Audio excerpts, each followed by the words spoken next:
ভারতের border security force দেশটির উত্তরাঞ্চলীয় রাজ্য রাজস্থানের আন্তর্জাতিক সীমান্ত থেকে এক পাকিস্তানি রেঞ্জারকে আটক করেছে বলে দাবি করেছে। এদিকে এই ঘটনার পর কাশ্মীরের নিয়ন্ত্রণ রক্ষায় উভয় দেশের সেনাদের মধ্যে ভয়াবহ সংঘর্ষ ঘটেছে।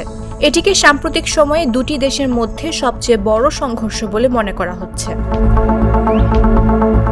রোববার এক প্রতিবেদনে এসব তথ্য জানিয়েছে ভারতের সংবাদ মাধ্যম এনডিটিভি। তবে আটক হওয়া পাকিস্তানি রেঞ্জের পরিচয় এখনও প্রকাশ করেনি ভারত।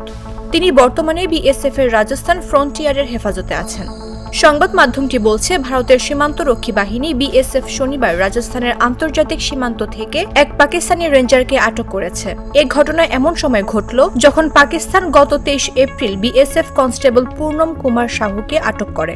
ভারত পাকিস্তানের মধ্যে সীমান্তে ভুল করে পার হওয়া সৈন্যদের ফেরত দেওয়ার একটি প্রচলিত প্রক্রিয়া আছে, কিন্তু সম্প্রতি উত্তেজনা বেড়ে যাওয়ায় পাকিস্তান সাহুকে ফেরত দিচ্ছে না। ফলে ভারতও পাকিস্তানি রেঞ্জারের ফেরতের বিষয়ে সিদ্ধান্ত নেয়নি। এদিকে এনডিটিভি প্রতিবেদনে দাবি করা হয়েছে, রেঞ্জারকে আটক করার কয়েক ঘন্টার মধ্যেই পাকিস্তানের সেনাবাহিনী নিয়ন্ত্রণ রেখার বিভিন্ন সেক্টরে বিনা উস্কানিতে গুলি চালাতে শুরু করে। এটি 10 দিন ধরে চলা সংঘর্ষের ধারাবাহিকতার অংশ।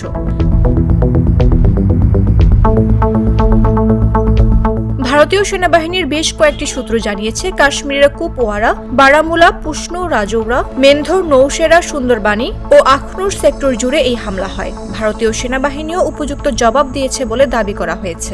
এটি সাম্প্রতিক সময়ের সবচেয়ে বড় সংঘর্ষ, যেখানে একসঙ্গে সবচেয়ে বেশি পাকিস্তানি সেনা অংশ নেয়। অবশ্য এই ঘটনায় এখন পর্যন্ত কোনো প্রাণহানির খবর পাওয়া যায়নি। অন্যদিকে বিএসএফ সদস্য শাহুর মুক্তির জন্য একাধিক বৈঠক হলেও পাকিস্তান এখনও কোনো সময়সীমা বা অবস্থান স্পষ্ট করেনি। এদিকে পহেলগামের ভয়াবহ ওই হামলার জেরে ভারত পাকিস্তানের মধ্যে কূটনৈতিক সম্পর্ক তলানিতে ঠেকেছে।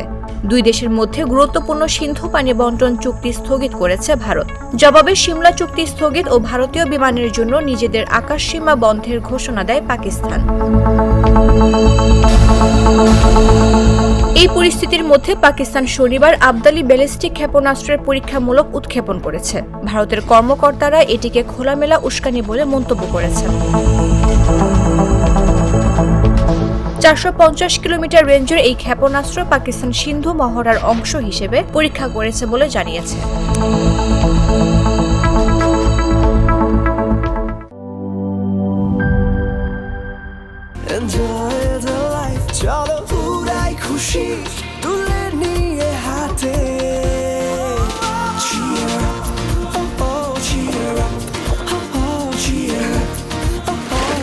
চিল হবে রিফ্রেশিং মুডে।